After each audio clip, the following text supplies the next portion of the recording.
Indigo children, according to a pseudoscientific New Age concept, are children who are believed to possess special, unusual, and sometimes supernatural traits or abilities. The idea is based on concepts developed in the 1970s by Nancy Ann Tappe and further developed by Carroll and Tober. The concept of indigo children gained popular interest with the publication of a series of books in the late 1990s and the release of several films in the following decade. A variety of books, conferences, and related materials have been created surrounding belief in the idea of indigo children and their nature and abilities. The interpretations of these beliefs range from their being the next stage in human evolution, in some cases possessing paranormal abilities such as telepathy, to the belief that they are more empathetic and creative than their peers. Although no scientific studies give credibility to the existence of indigo children or their traits, the phenomenon appeals to some parents whose children have been diagnosed with learning disabilities and to parents seeking to believe that their children are special. Critics view this as a way for parents to avoid considering pediatric treatment or a psychiatric diagnosis. The list of traits used to describe the children has also been criticized for being vague enough to be applied to almost anyone, a form of the Forer effect. Origins. The term indigo children originated with parapsychologist and self-described synesthete and psychic Nancy Ann Tappe, who developed the concept in the 1970s. In 1982 Tappe published a compound which she expanded and republished in paperback in 1986 as Understanding Your Life Through Color. In these works Tappe introduced the concept of life colors, defined in Understanding Your Life Through Color as the single color of the aura that remains constant in most people from the cradle to the grave. The concept of life colors was popularized nationally by Tappe's student Barbara Bowers, who published What Color is Your Aura? Personality Spectrums for Understanding and Growth in 1989, and by Bowers' student Pamela Osley, who published Life Colors, What the Colors in Your Aura Reveal in 1991. Tappe stated that during the late 1960s and early 1970s she began noticing that many children were being born with indigo auras, or, in her terminology, with indigo as their life color. The idea was later popularized by the 1998 book The Indigo Children, The New Kids Have Arrived, written by husband and wife self-help lecturers Carroll and Tober. In 2002, the first international conference on indigo children was held in Hawaii, drawing 600 attendees, and there have been subsequent conferences in Florida, Oregon, and elsewhere. Several films have been produced on the subject, including 2 films by New Age writer James Twyman, a 2003 feature film Indigo and a 2006 documentary The Indigo Evolution. Sarah W. Hweden suggests in a 2009 article in Nova Religio that the social construction of indigo children is a response to an apparent crisis of American childhood in the form of increased youth violence and diagnoses of attention deficit disorder and attention deficit hyperactivity disorder. Hweden believes parents label their children as indigo to provide an alternative explanation for their children's improper behavior stemming from AD and ADHD. Claimed characteristics. Descriptions of indigo children include that they are empathetic, curious, and strong-willed. Are often perceived by friends and family as being strange. Possess a clear sense of self-definition and purpose.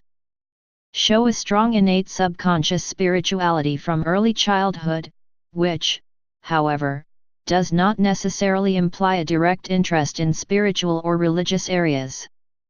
Have a strong feeling of entitlement, or deserving to be here. Other alleged traits include high intelligence quotient, inherent intuitive ability, resistance to rigid, control-based paradigms of authority.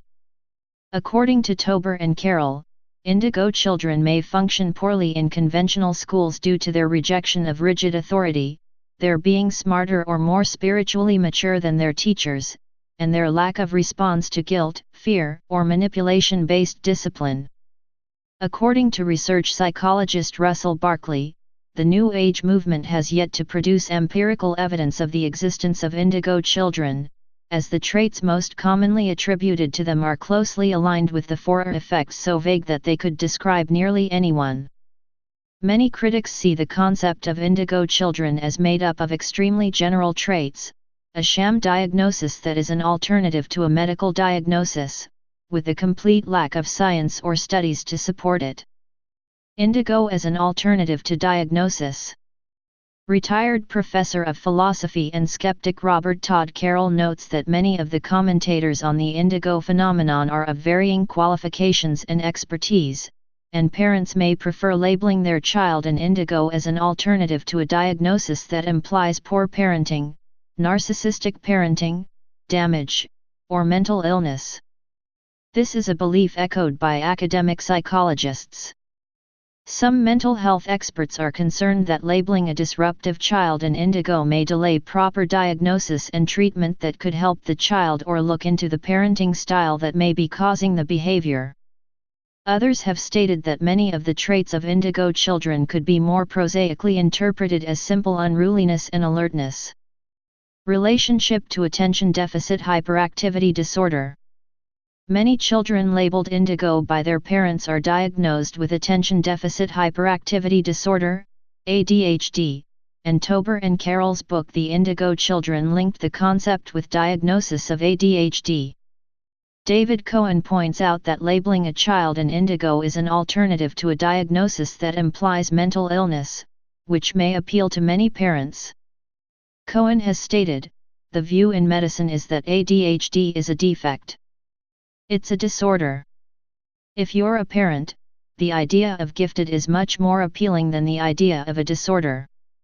Linking the concept of indigo children with the distaste for the use of Ritalin to control ADHD, Robert Todd Carroll states the hype and near hysteria surrounding the use of Ritalin has contributed to an atmosphere that makes it possible for a book like Indigo Children to be taken seriously.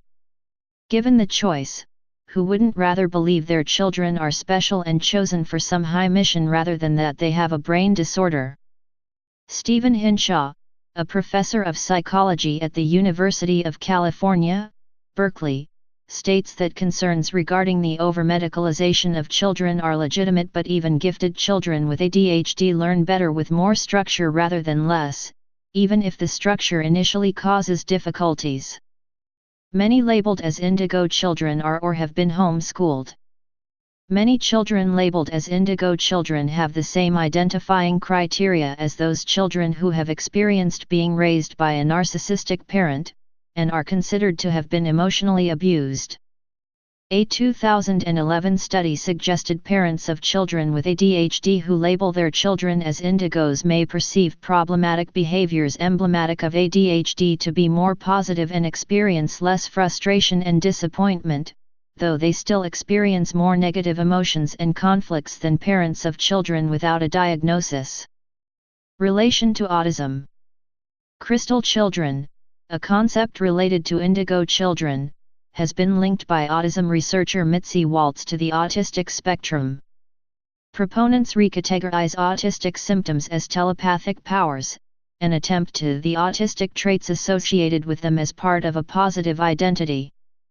Waltz states that there may be inherent dangers to these beliefs, leading parents to deny the existence of impairments, avoid proven treatments and spend considerable money on unhelpful interventions.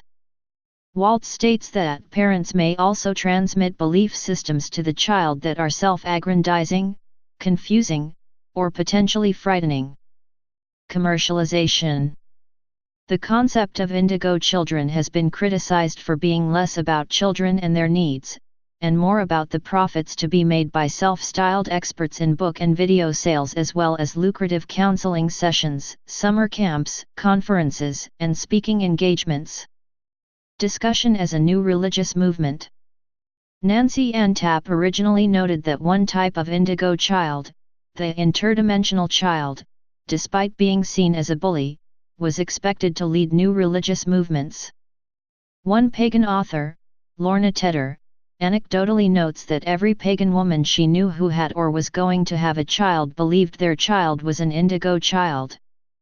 Zarek Hermani states that despite their problems with authority, uncontrollable tempers, and overbearing egos, indigo children are many pagan parents' ideal offspring, sensitive, psychic, and strong-willed, but also notes the concept is less about the child's psychic abilities than the parents' own hopes and desire for distinction from the less evolved masses.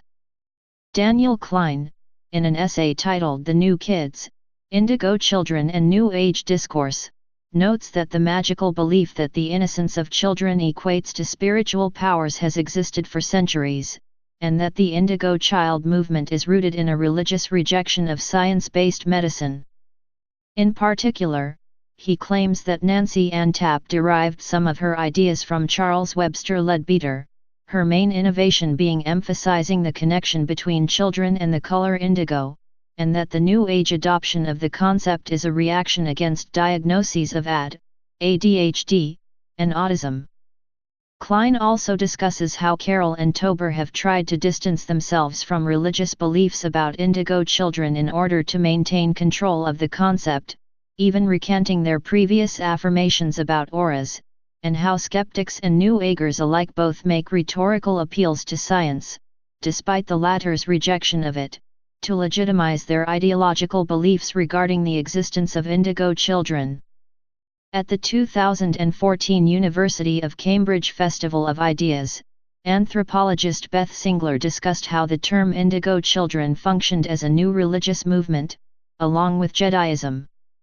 Singler's work focuses in the indigo movement as a part of an overall discussion on wider moral panics around children, parenting, the diagnosis of conditions such as ADHD and autism, and conspiracy theories about big pharma and vaccinations. Please subscribe and thanks for watching.